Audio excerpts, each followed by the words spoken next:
আচার্য দীনেশ চন্দ্র Sen research society Mymensingh গীতিকা শতবর্ষ উপলক্ষে এক অনুষ্ঠানের আয়োজন করে আশুতোষ মেমোরিয়াল হলে।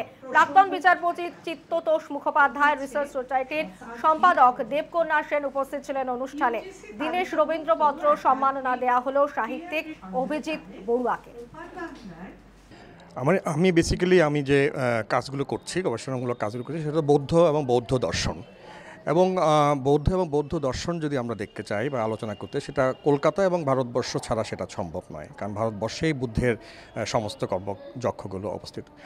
এখানে দীনেশচন্দ্র সেনের সাথে এবং বৌদ্ধ সংস্কৃতির সাথে যে একটা গবেষণামূলক কাজ আমি শুরু করেছি, সেটা হচ্ছে দীনেশচন্দ্র সেন এবং বাংলাদেশের বৌদ্ধ এবং বৌদ্ধ সংস্কৃতি, এটার উপর কাজ করছি। আমি এই সূত্র ধরেই এখানে আমার আসা, এবং আশা করছি যে এই গবেষণামূলক গ্রন্থটি অতি সত্বর আমি শেষ করব এবং এখানে প্রকাশিত হবে।